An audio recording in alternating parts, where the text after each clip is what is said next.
LG's newest flagship for 2016 is looking to move on from the philosophies of the past in order to piece together a new future. It's Joshua Vergara from Android Authority. What's going on, everybody? And this is the LG G5.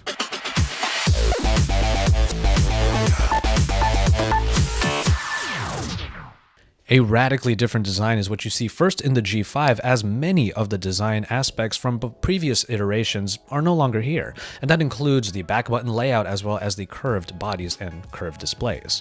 But we have this all-metal body that has a modular design to it, and we'll get into that more when we talk about the battery.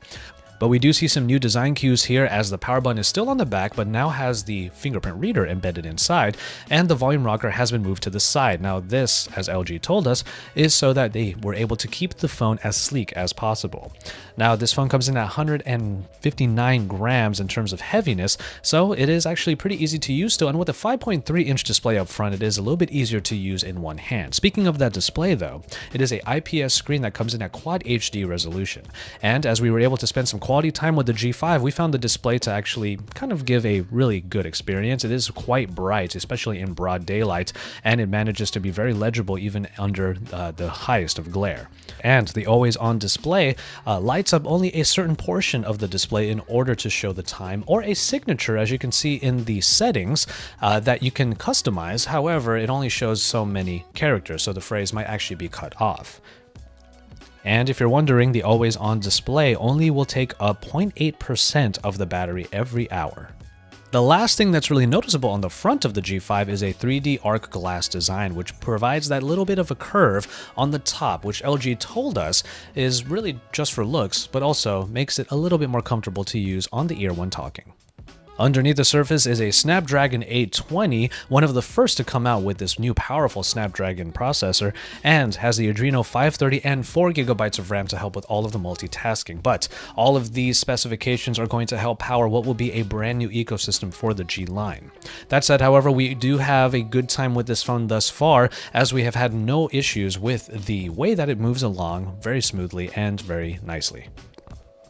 Let's return to the backing, and you can see above the power button that there is a new dual lens setup. Now this camera, which is taking a lot of inspiration from the successes of the G4 and the V10, is taking the dual lens setup and putting it on the back in order to bring a wide angle view alongside all of the other bits that you will probably expect from a high-end camera like this. Getting into the actual interface, what we have here is the manual mode that was already pretty great in the G4 and has only gotten better. You still have the granular controls that include manual focusing, Kelvin readings, and the white balance, but now when you're zooming in and out, it'll actually seamlessly change between the two lenses so that you can go from a more conventional narrow view and then go to a 135-degree wide angle view as well.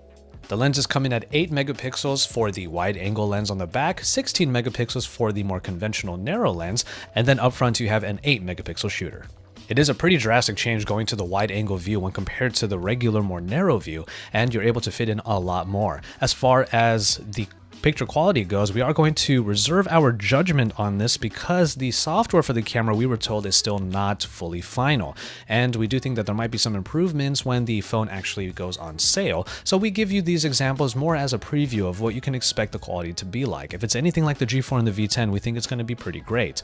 But until then, you can see what you might be able to look forward to in the G5 when it finally comes out.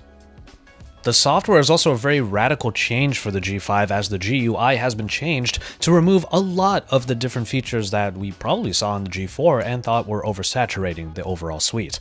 Not only are features like the Q Slide apps, Q Memo, and even the dual window seem to be missing here, we also have a missing app drawer. Now, what we were told by LG is that after a lot of market research, this change was made to reflect the fact that people are looking for even easier experiences in their operating systems.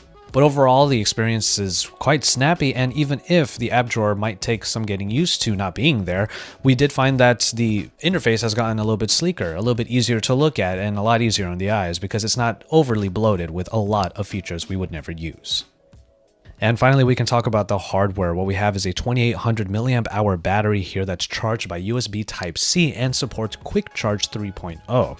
When you need to get that extra juice, you can actually replace it, and that's where the fun really begins. This little area on the bottom left actually has to be pushed in quite hard in order to remove the bottom panel. By removing the bottom panel, you actually slide out the battery itself, and this battery can be snapped off of that particular panel by pulling it at an angle. This is something that you probably will have to learn first in order to really take advantage of what will become the modular design of the G5. That battery, which does have a proprietary connector to get into all of the different modules, will be made available for third-party vendors in order for them to create their own accessories and even third-party batteries that can be used with the G5. But it's when you connect this battery to different new bits and pieces that will connect to the G5 that things really get interesting. The first one that we'll show you is the camera module called the LG Cam Plus. Now, this is basically a battery grip that you put onto the G5, which will then give you manual and hardware controls in order to take pictures, zoom in and out, start videos, and also launch the actual camera from any place in the phone. The grip is quite meaty as well, and it adds 1200 more milliamp hours to the battery, overall giving you 4000 milliamp hours, so you can use the camera in particular for longer amounts of time. Already, the phone may be a great companion to have as a daily shooter, and by adding in an extra module that not only gives more battery life, but gives even better hardware control over the camera, it might just make this one of the best travel companions when it comes to taking pictures and memories. Further modules will be created, but the only other one that we did see was the Hi-Fi by Bang & Olufsen. Now, this Hi-Fi module comes with a DAC rather, installed inside for 32-bit audio, and we were able to listen to it for a little while, and all of the audio did sound really great coming from the headphone jack inside of this actual module. And of course, with VR and 360 photos and video becoming a thing in the mobile space, the 360 cam is a separate module, a separate peripheral rather, that can be used in order to take 360 photos and video, and it's quite easy to use. Just snap on the actual camera into the cover so it will be able to stand on its own, or you can just carry it around and take pictures using the buttons installed. And all of the photos and videos that are taken can be enjoyed on YouTube 360 and Google Street View. To further enjoy all of those photos and video, however, you can use the LG 360 VR headset. Now, this is unconventional compared to other headsets because it connects via the USB Type-C port to the actual phone itself, instead of putting the phone into a large installation.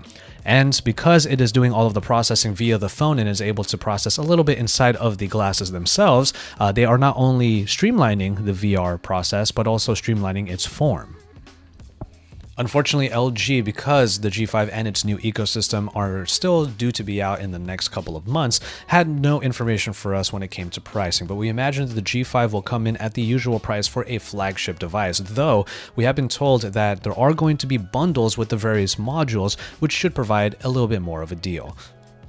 The G5 is definitely LG's way of moving forward in the smartphone space where they think that there is some stagnation. And by creating one of the first modular phones that can actually be expanded with a number of different peripherals, this might be one of those really customizable and also very versatile systems that are out there. The design might be radically changed, and a lot of LG fans might find that a little bit tough to swallow, but overall, the moves that LG is making in the G5 really make us excited to really put it through its paces when we get a full review unit. So keep it tuned to Android Authority for even more about the LG G5, including all of our coverage on it. We have a couple of feature focuses and some verses to show you, so keep it tuned here for that and even more from MWC 2016, because we are your source for all things Android.